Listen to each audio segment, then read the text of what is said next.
Gempa tremor di Gunung Kelut Minggu siang tercatat menurun dengan skala 1-3 mm. Namun asap putih mengandung pasir halus masih keluar dari puncak Kelut. Di Kediri sudah ada Rifan Dwi Astono siap untuk melaporkan. Rifan, bagaimana kondisi terkini di sana? Rahma dan Taufik, saat ini sedang terjadi hujan di kawasan sekitaran Gunung Kelut, Jawa Timur, di mana tempat saya berada ada di Kabupaten Kediri, yang berada tepatnya di desa Tawang di Kabupaten Kediri. Dan memang hujan sendiri telah terjadi sejak pukul 3 sore tadi. Dan untuk sementara memang per siang tadi kondisi Gunung Kelut masih dalam status awas dan pada level 4, di mana memang masih sama seperti sebelumnya. Pusat Vulkanologi dan Mitigasi Bencana Geologi merekomendasikan kepada siapapun juga, baik warga ataupun bukan, untuk tidak atau dilarang melakukan berbagai aktivitas pada radius bahaya, yaitu 10 km dari pusat aktivitas vulkanis di Gunung Kelut, Jawa Timur. Dan untuk sementara ini memang hujan juga terjadi di Gunung Kelut, sehingga untuk siapapun juga yang mungkin berada di kawasan di pesisir mungkin sungai-sungai yang memiliki hulu di Gunung Kelut untuk menghindari dari lokasi tersebut, karena kemungkinan ada terjadinya lahar dingin yang mungkin saja tidak hanya memuntahkan abu vulkanik, namun juga material-material lainnya seperti bebatuan. Maka daripada itu, untuk siapapun juga yang mungkin bertempat tinggal di radius aman yang berada di sekitaran sungai yang berhulu di Gunung Kelut untuk menghindar dari lokasi tersebut. Sementara itu di lokasi saya berada sekarang itu di posko pengungsian Desa Tawang, tepatnya di Balai Desa Tawang. Jumlah pengungsi mulai menurun. Kalau misalnya tadi saya sempat melaporkan pada siang hari terdapat 536 warga yang mengungsi di sini, yang merupakan dominasi dari warga desa Sugihwaras yang berradius 7 hingga 10 km. Untuk sore hari per sore hari ini ada sekitar 510 jiwa. Namun berdasarkan pernyataan dari posko sendiri, memang dikatakan bahwa kemungkinan pada sore hari ini, terutama karena hujan, warga akan banyak yang kembali ke pengungsian setelah sebelumnya tadi pagi sempat ada yang kembali ke rumah masing-masing. Nah, untuk mengetahui seperti apa sebetulnya kondisi pengungsi yang ada di posko pengungsian Desa Tawang, saat ini saya sudah bersama dengan salah satu pengungsi, yaitu Mas Gunawan. Kita ngobrol-ngobrol sebentar. Mas Gunawan, boleh agak merapat sedikit? Mas Gunawan pengen tahu nih, sebetulnya untuk di pengungsian ini sendiri adakah mungkin fasilitas atau mungkin logistik yang ingin disampaikan yang mungkin kurang, atau mungkin seperti apa kondisinya? Maaf ya sebelumnya. Ya? Tidak, Kak, kalau saya selama pengungsian di sini segala fasilitas semuanya sudah terpenuhi. Apakah mungkin ada yang kurang? Mungkin entah, tadi siang saya sempat mewawancarai salah satu di sini juga, MCK. Menurut Mas, bagaimana kondisi MCK atau mandi cuci kakus atau toilet di sini sendiri? Ya, kalau menurut saya itu sudah ada, sudah cukup lah kalau saya. Ya. Kalau begitu, untuk Mas sendiri nih, ini sejak kapan mengungsi di posko ini, Mas? Kalau saya sudah 2 hari, Mas. Sudah 2 hari ya. 2 hari berarti di hari Sabtu? Ya, hari Sabtu. Kan pas meletusnya kan Jumat jam 11 kurang 5 menit kan. Kan itu semua kan hari Kamis malam. Ya, hari Kamis malam kan semua kan enggak bisa ditetapkan di situ, di mana sih? Di sini ataupun di posko manapun yang dianjurkan pemerintah, tapi kan kondisinya kan tidak memungkinkan, kan mendadak gitulah. Kan ada yang di sana di rumah saudara, tapi sekarang semuanya sudah dapat masuk ke tempat-tempat pengungsian. Kalau Mas sendiri, apakah sudah pernah semenjak ke pengungsian ini sempat kembali ke rumah untuk melihat kondisi atau belum? Ya, kalau saya sendiri sudah lihat kan gimana keadaan rumah itu. Gimana itu, Mas, kondisinya? Ya, kalau di rumah itu banyak yang rusak lah, Mas. Apakah parah kerusakannya atau seberapa parah? Ya, cukupan lah. Ya, cukupan. Ada yang rusak, ada yang cuma genteng-gentengnya banyak yang bocor itu juga. Ya, harapan Mas nih untuk letusan Gunung Kelut sendiri atau kondisi Gunung Kelut sendiri seperti apa? Gimana ya, kalau sekarang Gimana, Mas? Ingin segera pulang mungkin? Ya, sebenarnya kalau mau sudah ingin segera pulang kan, tapi berhubung keadaannya kan masih belum stabil. Kan belum stabil, makanya kan masih diusikan di sinilah. Boleh tahu, Mas, mata pencaharian Mas sehari-hari seperti apa nih, Mas Gunawan? Kalau saya menganu nanas, Mas. Oh, Petani nanas. Ya, petani nanas. Terima kasih Mas Gunawan. Semoga bisa cepat kembali ke rumah ya dan kondisi Kelut bisa semakin aman ya. Dan memang di posko pengungsian Desa Tawang sendiri saat ini memang terus dilakukan pembagian logistik karena memang sistemnya apabila memang ada pengungsi yang membutuhkan logistik maka dia dapat meminta ke posko untuk meminta barang yang ia butuhkan. Dan saat ini saya sudah bersama dengan kepala posko dari Desa Tawang sendiri yang merupakan sekretaris desa ini yaitu Pak Bambang Purwono untuk mengetahui lebih lanjut seperti apa sih kondisi di posko. Pak Bambang, selamat sore. Ya, selamat sore. Oke, Pak Bambang, ini yang ingin saya tanyakan sebetulnya apakah kondisi logistik dari posko di Desa Tawang sendiri sudah memenuhi atau belum? Oh ya, terima kasih.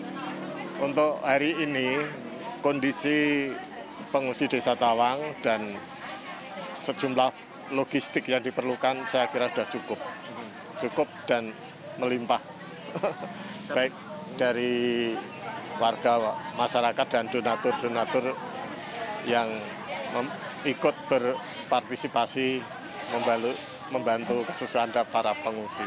Berarti memang kalau untuk logistik sesuai dengan yang tadi disampaikan juga oleh Mas Gunawan belum ada yang kurang ya Mas ya. Berarti Pak berarti masih memenuhi. Masih memenuhi. Nah, untuk justru malah melimpah dan yang sudah tidak kita perlukan, kita arahkan untuk diberikan untuk ke posko yang lain. Oh, begitu. Itu berlebih ya Pak ya? Berlebih, ya. Oke, nah untuk ini nih Pak, yang sebetulnya ingin saya tanyakan, ada beberapa warga, terutama para bapaknya yang mungkin yang setiap pagi ada yang kembali ke lokasi tempat tinggal mereka, padahal berada di radius yang bahaya. Itu sebetulnya memang diizinkan dari posko atau seperti apa? Tidak diizinkan Mas, hanya diberi kemudahan karena dia meninggalkan ternaknya. Ternaknya tidak jadi evakuasi, maka diberi makan atau dirawat. Nanti setelah merawat ternaknya dia kembali ke sini. Itu pun dikelompokkan, jadi pemilik ternak dikelompokkan, nanti ada ketuanya dan diantar petugas ke tempat tinggalnya sana untuk memberi makan atau merawat ternak. Berarti ada yang mengawal Pak ya? Ada petugas yang mengawal, nanti diberi waktu berapa, setelah itu turun lagi. Petugas yang mengawal itu dari Polres. Oh, dari Polres. Dari pejabat Polres TNI. Tapi sebetulnya Pak untuk posko sendiri sejauh mana sih Pak mungkin wewenangnya untuk bisa melarang atau tidak? Sebab kan sebetulnya untuk boleh kembali atau tidaknya tergantung dari rekomendasi PVMBG Pak. Ya betul. Namun kita kan nggak bisa melarang, dia punya ternak di sana. Dia nekat, walaupun diberi larangan dia tetap nekat untuk memberi makan ternaknya. Ternyata ternaknya di sana kan selamat dan kandangnya tidak roboh. Jadi tidak ada korban untuk ternaknya. Untuk Bapak sendiri sebagai kepala posko sendiri di sini, apakah ada yang ingin disampaikan? Mungkin ada bantuan yang masih dibutuhkan atau seperti apa? Iya. Untuk bantuan saya kira ya kalau sembako bisa lah.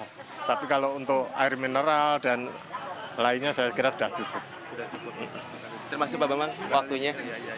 Dan memang untuk saat ini sendiri kondisi para pengungsi memang sempat tadi menyatakan bahwa kekurangan tempat mandi cuci kakus atau MCK atau toilet umum di sini, namun ternyata sudah dibangun oleh pihak TNI AD di bagian belakang dari posko ini sebanyak 5 MCK darurat.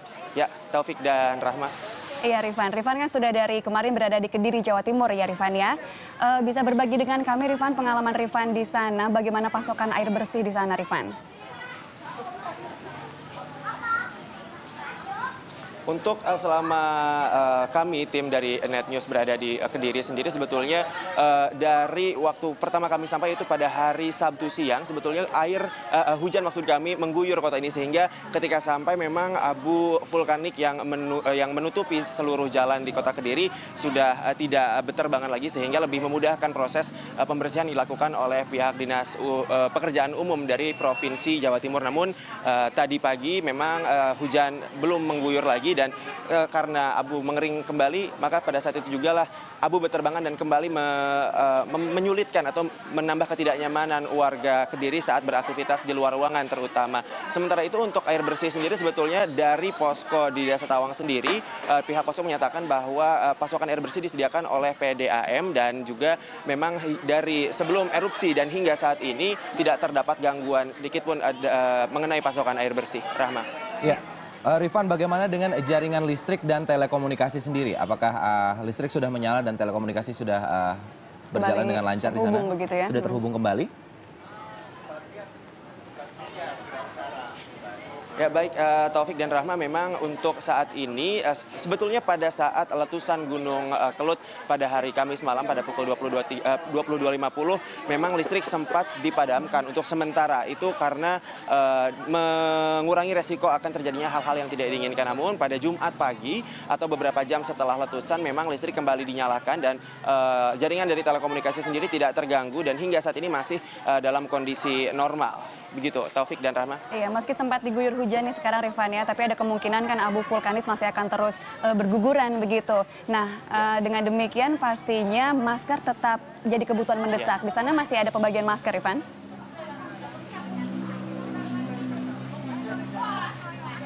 Rahma, untuk saat ini memang hingga saat ini bahkan masker sendiri untuk di posko pengungsian Desa Tawang memang masih terus dibagikan dan memang dari posko sendiri menyatakan bahwa persediaan masker berlebih justru, jadi untuk warga tidak perlu khawatir yang mengungsi di Desa Tawang yang tersebar di 3 titik ini mereka dijamin tidak akan kekurangan masker dan memang masker sendiri memang menjadi salah satu alat pelindung yang paling dibutuhkan saat ini karena memang tidak dapat prediksi apakah akan hujan atau tidak, sehingga tidak dapat diprediksi pula apakah abu vulkanik akan berterbangan kembali atau tidak. Sebab tadi siang saat saya sempat meliput di daerah kota Kediri sebelum hujan turun, akibat lalu lintas yang cukup padat juga dan juga kecepatan angin yang cukup kencang, memang udara jadi tidak enak untuk dihirup karena adanya abu vulkanik dan juga itu mengganggu lalu lintas karena mengurangi jarak pandang dari para pengendara. Ya, Rahma dan Taufik. Baik, Rifan Dwi Yasona melaporkan langsung dari Kediri, Jawa Timur. Ya memang, tapi kalau kita melihat seperti sekarang Kediri sedang diguyur hujan, itu juga patut diwaspadai karena ketika abu vulkanis itu kemudian bercampur dengan air, itu akan menjadi partikel yang mengeras begitu. Masanya akan menjadi lebih berat ya, dan bahkan bisa lebih berbahaya ketika itu ada di atas atap rumah. Betul. Itu bisa membuat rumah menjadi roboh. Betul.